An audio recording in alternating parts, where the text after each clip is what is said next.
আজকে আমরা তাদের কথা শুনতে পারবো।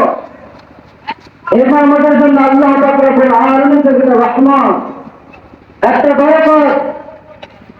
আল্লাহ নবী বিশ্ব নবী সাল্লাল্লাহু আলাইহি ওয়াসাল্লাম বলেছেন, উলামায়ে কেরাম হচ্ছে আমি নবীর ওয়ারিস।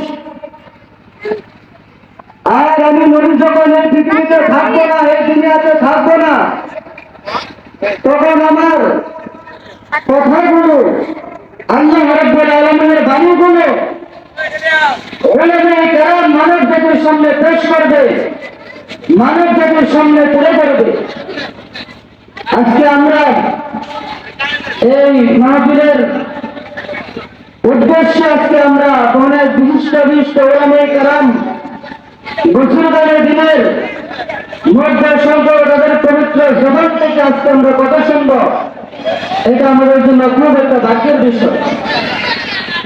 এই জন্য আমরা যে যেখানে থাকি না কেন, এখন থেকেই পবিত্র কোরআন এবং হাদিসের কথা উলামায়ে কেরামের জবান থেকে চলবে। আমরা প্রত্যেকেই আজকে মাহফিলের প্যান্ডেলে চলে আসি,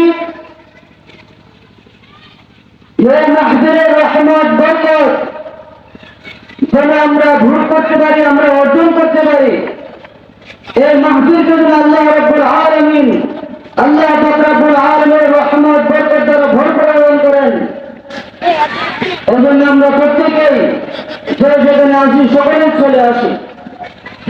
আজকে আমাদের যে মাহফিলের উদ্দেশ্য হচ্ছে হাফেজ ছাত্রদের পাদ্রী প্রধান উপলক্ষে আল্লাহ রাসূল সাল্লাল্লাহু আলাইহি ওয়াসাল্লাম হাদিস শরীফের মধ্যে বলেন, খায়রুকুম মান তাআল্লামাল কুরআন ওয়া আল্লামা। তোমাদের মধ্যে ওই ব্যক্তি সবচেয়ে উত্তম যে ব্যক্তি কোরআন মাজিদ শিখে এবং অপরকে শিক্ষা দেয়। এই কোরআনে কারীম কেমন কিতাব? এই কোরআনে কারীম, আল কোরআন হুয়া কিতাবুল্লাহ।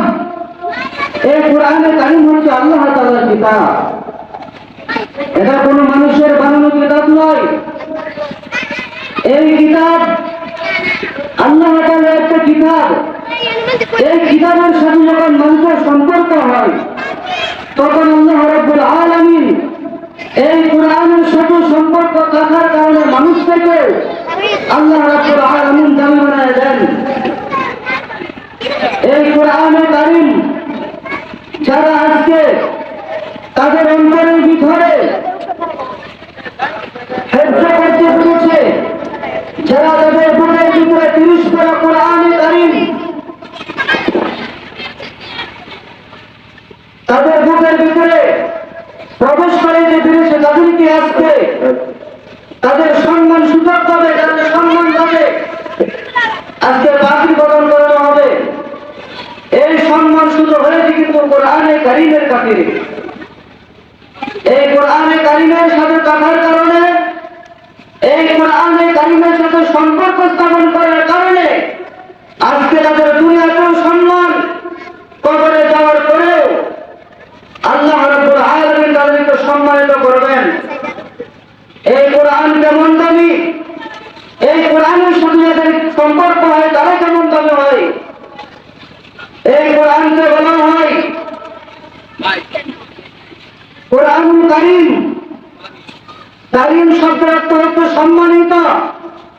এই কোরআনে কারীম হযরত জিবরাইল কারীমের মাধ্যমে এই কোরআনের সাথে যে সম্পর্ক স্থাপন করলে মানুষের সম্মান বেড়ে যায়। আল্লাহ রাব্বুল আলামিন বোঝাইতেছেন, আমার কোরআন হচ্ছে কোরআনে কারীম, আর আমি রব হচ্ছি, আমি রব্বুল আলামিন হচ্ছে কারীম। আমি যে কোরআনে পৃথিবীতে নাযিল করেছি, আমি যে কোরআন দুনিয়াবাসীর জন্য নাযিল করেছি, সেই কোরআন হচ্ছে কোরআনুল কারীম।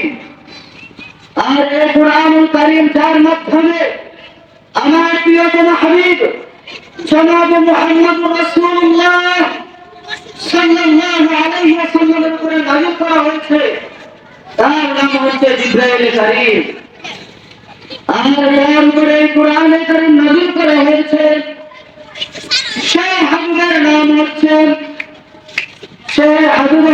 কারীম, সেই হাবিব কারীম আমার জিবরাইল কারীম, আমার কোরআন হচ্ছে কারীম, আমি রব্বুল আলামিন হচ্ছে কারীম।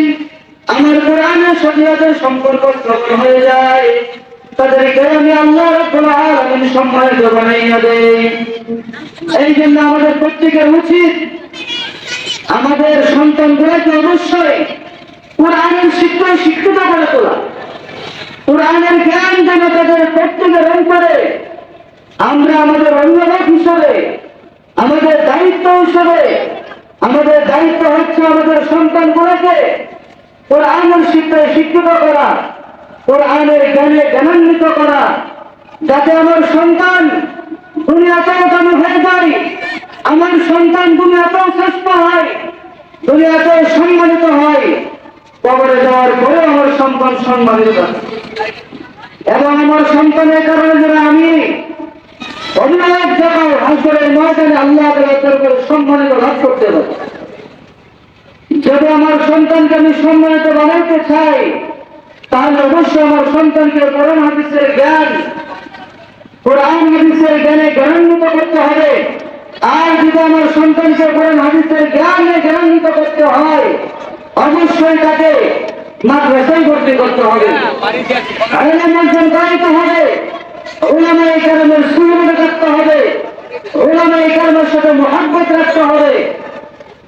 এই জন্য আমরা প্রত্যেকেই মাদ্রাসা থেকে একটা ভালো নজর রাখবো।